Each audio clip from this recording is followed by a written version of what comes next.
Assalamualaikum warahmatullahi wabarakatuh. Selamat pagi anak-anak, Bapak, Ibu, dan pemirsa TV UPI.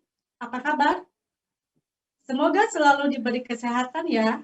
Senang sekali kita dapat berjumpa di program pembelajaran jarak jauh TV UPI. Edukasi Generasi. Pada kesempatan ini, Ibu akan memberikan materi pelajaran mengenai naratif teks.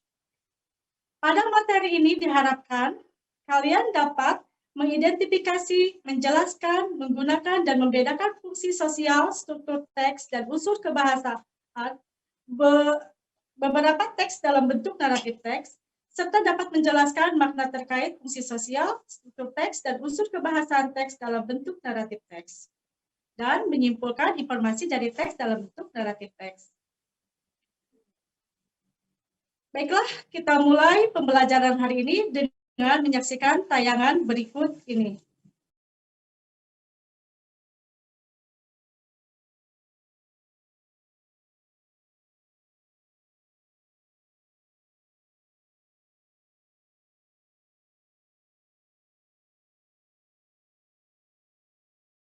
Assalamualaikum warahmatullahi wabarakatuh. Hi everyone, welcome back to Learn English with me, Yuan Risnanda. Today, we will study narrative text. Di kelas 10 SMA, kita belajar naratif teks pada semester 2. Berikut adalah kompetensi dasar dan tujuan pembelajarannya. Kompetensi dasar 3.8. Membedakan fungsi sosial, struktur teks, dan unsur kebahasaan beberapa teks, naratif lisan dan tulis, dengan memberi dan meminta informasi terkait legenda rakyat sederhana sesuai dengan konteks penggunaannya. Setelah proses pembelajaran, siswa diharapkan mampu mengidentifikasi fungsi sosial, struktur teks, dan unsur kebahasaan beberapa teks dalam bentuk naratif teks. Menjelaskan fungsi sosial, struktur teks, dan unsur kebahasaan beberapa teks dalam bentuk naratif teks. Menggunakan fungsi sosial, struktur teks, dan unsur kebahasaan beberapa teks dalam bentuk naratif teks. Membedakan fungsi sosial, struktur teks, dan unsur kebahasaan beberapa teks dalam bentuk naratif teks.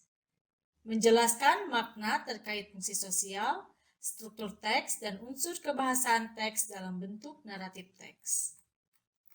Dan yang terakhir yaitu menyimpulkan informasi dari teks dalam bentuk naratif teks. Sebelum lebih lanjut kita mempelajari naratif teks, coba perhatikan gambar berikut ini untuk menjawab beberapa pertanyaan. Look at the picture, then answer the questions. Number 1. Do you know the story of Malin Kundang? Apakah kalian tahu cerita Malin Kundang? Yes. Ya, saya kira semuanya tahu cerita Malin Kundang. Okay, number 2. Where the story comes from? Dari mana cerita itu berasal? The story comes from West Sumatra. Cerita tersebut berasal dari Sumatera Barat. Number 3. Do you know who is main characters of the storybook?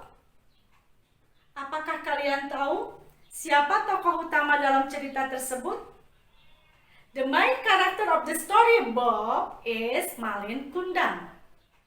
Tokoh utama dalam cerita tersebut adalah Malin Kundang. Number 4. What is the moral value of the story? Apa pesan moral yang ada dalam cerita tersebut? The moral value of the story is we don't be disobedient children. Kita jangan menjadi anak yang durhaka. Mari kita langsung membahas apa itu narrative text. What is a narrative text? Narrative text is a text that tells a story. Stories belong to narrative. They can be imaginary, factual, or the combination or both. Jadi, naratif teks itu adalah sebuah teks yang menceritakan sebuah cerita. Dan cerita naratif biasanya cerita imajinasi atau cerita fiksi. Atau bisa juga cerita faktual atau fakta yang sebenarnya, atau bisa dikombinasikan antara dua hal tersebut. Kind of narrative text. Jenis dari naratif teks.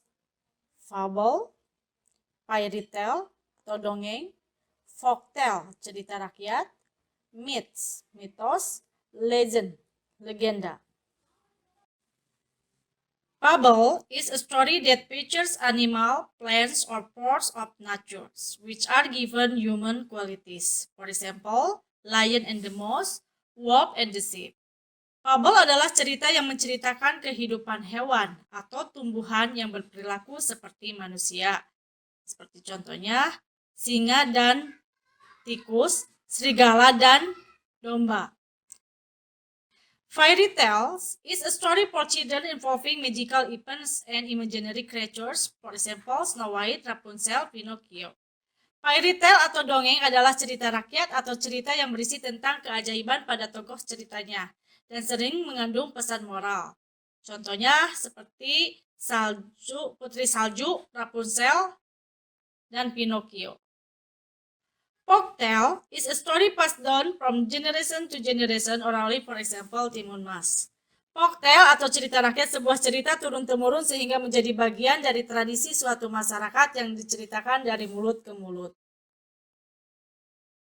Myths is a traditional or legendary story, usually concern an event or a hero, with or without using factual or real explanation. For example, Nyi Roro Kidul. Myth atau mitos adalah cerita yang sering dikaitkan dengan dewa-dewa dan kekuatan gaib dan beredar di masyarakat dan umumnya dianggap sebagai cerita faktual. Contohnya seperti cerita Nyi Roro Kidul. Legends is a story about human events or action that has not been proved nor documented in real story. For example, Sangkuriang, Malin Kundang, Lek Toba, etc. Legenda adalah cerita rakyat yang menggambarkan bagaimana asal-usul tempat itu terjadi. Language features of narrative text are use simple past tense, kata kerja berbentuk lampau seperti they live in a village. Menggunakan action verb atau kata kerja aktif, tapi di sini action verbnya masih menggunakan kata kerja bentuk kedua seperti kata went, sang, slept, dan sebagainya. Use time conjunction seperti kata then, soon, before, after, dan sebagainya. Use adverb of time atau keterangan waktu. Contohnya adalah once upon a time, long time ago. Itulah language features of narrative text. Generic structures of narrative text adalah orientation, introduce the characters and setting. Orientation itu berisi pendahuluan di mana karakter, setting, dan waktu cerita ditetapkan. Biasanya menjawab siapa, kapan, di mana. Misalnya, once upon a time, there was a wolf lived in the forest. Berikutnya yaitu complication. Present the problem or the conflict of story. Pada complication, itu menceritakan awal masalah yang menyebabkan krisis atau klimaks. Complication biasanya melibatkan karakter utama. Berikutnya yaitu resolution. The solution of problem or reading ending of story. Akhir dari cerita yang berupa solusi dari masalah, perlu adanya resolusi dari masalah. Masalah dapat diselesaikan, dapat menjadi lebih baik atau malah lebih buruk. Bahagia atau sedih. Kadang-kadang ada beberapa komplikasi yang harus dipecahkan. Hal ini menambah dan mempertahankan minat dan ketegangan bagi pembacanya. Akan membacakan satu contoh cerita naratif teks beserta generic structure-nya. Once upon a time, lived a diligent boy named Malin Kundang. He lived in the seashore with his mother. They were very poor, but they lived quiet and harmonious. Pada suatu ketika, tinggallah seorang anak laki-laki yang rajin bernama Malin Kundang. Dia tinggal di tepi pantai bersama ibunya. Mereka miskin, tapi mereka hidup dengan tenang dan harmonis. Ini termasuk ke dalam orientation, karena menyebutkan siapa tokoh utama dan di mana kejadian itu terjadi. One day, a big ship close to the beach near their village. They asked people to join work in their ship and went to the cross island. Malin Kundang wanted to join with them because he wanted to improve his family's life, but his mother didn't permit him. She worried to Malin. Malin still kept his argument and finally he sailed with the big ship. Suatu hari, kapal besar mendekat ke pantai dekat desanya. Mereka meminta orang-orang di sana untuk bergabung bekerja di kapalnya dan pergi menyeberang pulau. Malin Kundang ingin bergabung dengan mereka karena dia ingin memperbaiki kehidupan keluarganya. Tapi ibunya melarang dia. Dia sangat mengkhawatirkan si Malin. Malin tetap dengan pendapatnya dan akhirnya dia berlayar dengan kapal besar tersebut. Several years later, Malin Kundang success and he became rich trader. Then he came to his native village with his beautiful wife, but his wife didn't know Malin's real decision. His happy mother quickly approached Malin and brought a plate of village cake, Malin's favorite. But Malin didn't admit that woman as his poor mother. And then he kicked the village cake which brought by his mother until scattered. Di sini masuknya ke dalam komplikasi karena diceritakan suatu hari ada sebuah kapal mendekat ke pantai dekat desa mereka. Mereka meminta orang-orang di sana untuk bergabung bekerja di kapalnya dan pergi menyeberangi ke pulau.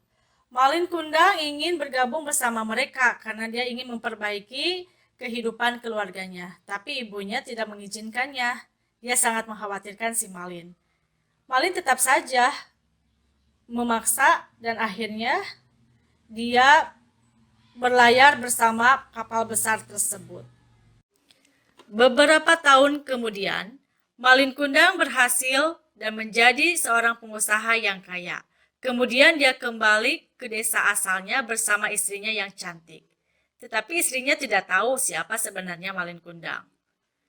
Ibunya sangat bahagia dan dengan cepatnya mendekati Malin Kundang sambil membawa kue kesukaan Malin Kundang.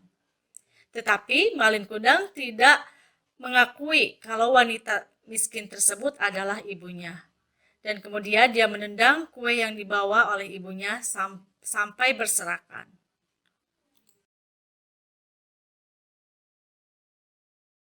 Berikutnya yaitu resolution.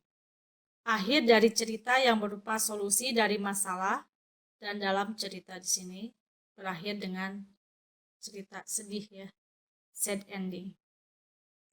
His mother very broken heart because Malin rebellious to her, who had brought him. Then his mother cursed Malin become stones. Suddenly the big ship which Malin's had was facilitated by a big storm, and all of his crewmen tossed aside out. Malin realized that was his fault that rebellious his mother. He bowed down and became a stone.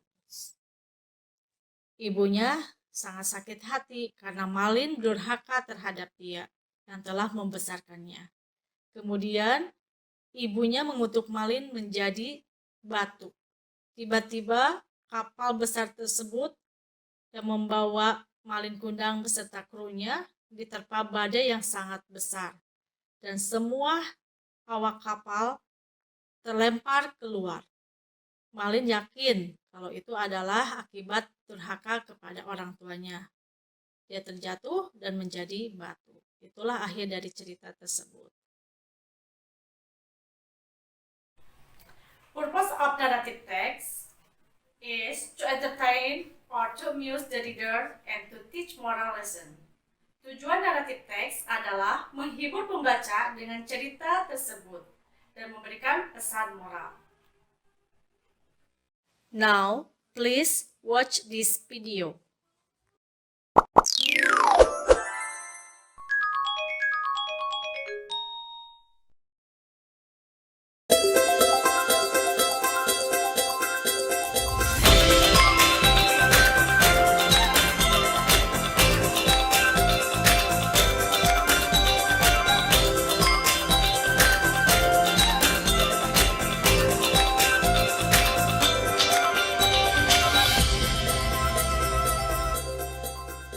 Once upon a time, in a prosperous kingdom called Parayangan, there lived a beautiful princess named Dayang Sumbi, who loved weaving. One day, Dayang Sumbi was weaving on the terrace of the palace. For some reason that day, she felt a little dizzy and weak. The spun yarn kept falling, and Dayang Sumbi became too lazy to pick it up. As the spun yarn fell, Dayang Sumbi started to get annoyed. Then she said, Whoever picks up this yarn from me, I swear I will take him as my husband. When Dayang Sumbi realized that the yarn had been picked up, she got confused as to who had done it. Who picked up this yarn for me? There are no people here.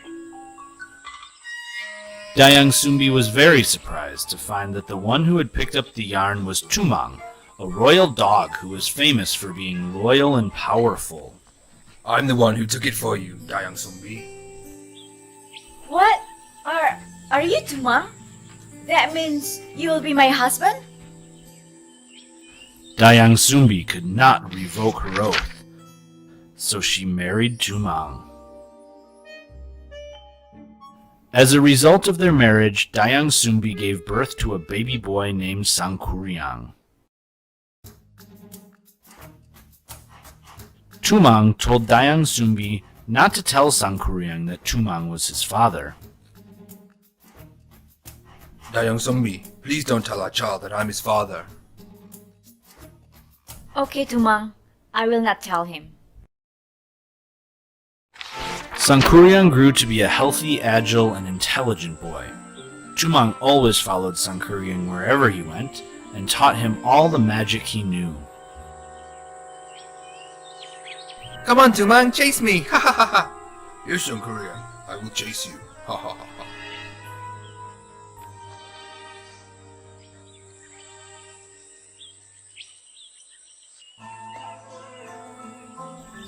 Sangkuriang thought Tumang was just a pet. He did not know that Tumang was his father. One day, Dayang Sumbi asked Sangkuriang to go hunting to get food for a party in the palace. Sangkuriang, my child, go hunt in the forest with Tumang. We need meat for the party. Yes, mother, I will definitely bring back a lot of meat. Sangkuriang went to the forest accompanied by Tumang. Unfortunately, when night fell, he still hadn't found any success. Annoyed, Sangkuriang killed Tumang and handed over his meat for the palace party. Dayang Sumbi did not know it was Tumang's meat. She thought it was meat from the hunt. Mother, this is what I got from the hunt for the palace party later. Wow! Thank you, my child. After the party was over, Dayang Sumbi asked the whereabouts of Tumang, who hadn't been seen at the palace party. My son, do you see Tumang? I've been looking everywhere, but he's nowhere to be seen. Finally, Sangkuriang admitted what he had done. Mother, I've killed him. And the meat I gave to you, it's his meat. What? Why did you do that, Sangkuriang? Dayang Sumbi couldn't hold back her anger. She hit Sangkuriang in his forehead, leaving a deep wound. Forgive me, Mom. Forgive me. Please, please forgive me. Because of what she had done to Sangkuriang, Dayang Sumbi was expelled from the palace by the king. No matter what he had done, Sangkuriang was the heir to the throne and the future king. No one could hit him. Dayang Sumbi left the palace. As time passed, Sangkuriang grew into a handsome, powerful, and respected young man. One day, he went hunting in the forest. He was pleasantly surprised when he came across a gorgeous girl. Ah, who is that girl? She's so beautiful. Sangkuriang did not know that the woman was Dayang Sumbi, his mother. She also didn't recognize him. They fell in love with each other, and Sangkuriang didn't take long to propose to Dayang Sumbi. Dayang Sumbi accepted the proposal. She still did not know it was Sangkuriang, who had grown up. Alright, I'm willing to be your wife. You are a handsome young man. However, before their wedding day, Dayang Sumbi noticed the scar on Sangkuriang's forehead that was precisely the same as her first child had had. Oh my god! This young man is my son Sangkuriang. The scar on his forehead is still there. He is indeed my child. Dayang Sumbi immediately looked for a reason to cancel her marriage to Sangkuriang. Sangkuriang, you can marry me, as long as you can fulfill my request. What is your request, oh beautiful girl? Dayang Sumbi had thought long and hard to come up with a request that Sangkuriang could never fulfill. I want you to turn the valley into a dam and make a boat to cross the water. It must be finished before dawn. Dayang Sumbi's request was difficult, but Sangkuriang did not want to lose Dayang Sumbi. Okay, I'll make all your requests come true. Sangkuriang harnessed all his magic powers. He invited spirits and jinn to help him. These powers had been taught to him by Tumang, his father. They then worked overnight, blocking rivers and plugging springs with mud and soil. Finally, I can finish this dam. When everything had been dammed, Sangkuriang went to cut down a giant tree and began to make a huge boat. Now, all we have to do is make a big boat to cross the water. I can do it. Dayang Sumbi began to get nervous because Sangkuriang had almost finished the task, and dawn was still far off. Oh no! I have to stop Sangkuriang before dawn.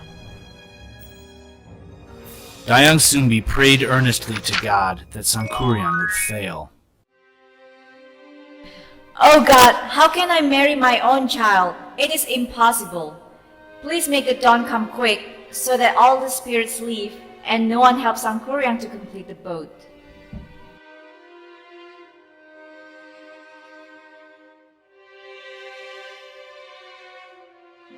A miracle occurred, and the sun rose early. Is it morning already? I haven't finished yet. Sangkuriang was very angry when he found out he had been cheated. Who are you? Tell me the truth. You fooled me. How could you? Dayang Sumbi cried at Sangkuriang's words. How can I marry you, my son? Actually, I am Dayang Sumbi, your real mother. Sangkuriang did not believe what he was hearing. He was angry. Impossible! I don't believe you! Impossible! No!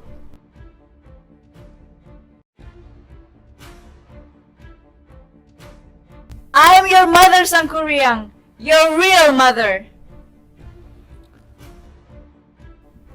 Then Sangkuriang kicked the boat, which flew far away.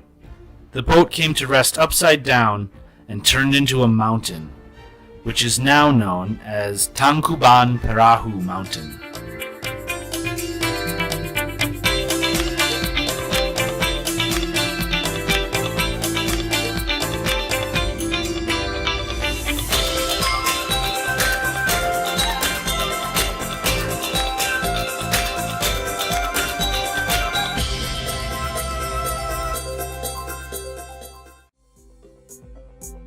Halo teman-teman, subscribe di tombol merah di bawah ini ya.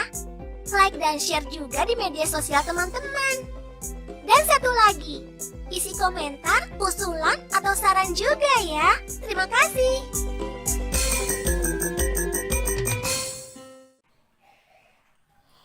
After you have watched the video, please rewrite the story to narrative text and analyze the structure, and don't forget to tell what the moral value of the story.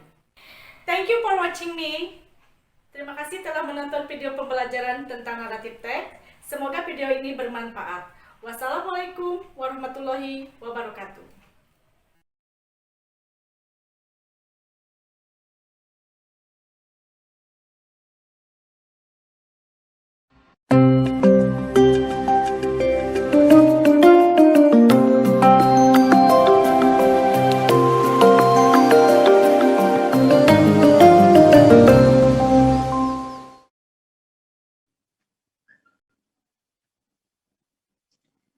Baik, itu tadi materi hari ini yang sudah kita saksikan bersama. Bagaimana? Sudah paham kan? Jadi kesimpulan dari materi hari ini adalah narrative text is a text which tell a story. Jadi naratif teks itu adalah teks yang menceritakan sebuah cerita dan generic structure-nya yaitu orientation, complication, dan resolution. Dan tujuan dari teks tersebut yaitu to entertain or to amuse the reader, yaitu untuk menghibur si pembaca. Oke, jangan lupa untuk mengirimkan tugas yang ada di video tadi ke nomor WA Ibu. Sekian pertemuan kali ini, semoga kita selalu dalam keadaan sehat dan tetap semangat untuk belajar. Saksikan terus program pembelajaran jarak jauh setiap Senin dan Kamis pukul 9 sampai 12 waktu Indonesia Barat. Hanya di TV UPI, Edukasi Generasi. Terima kasih. Wassalamualaikum warahmatullahi wabarakatuh.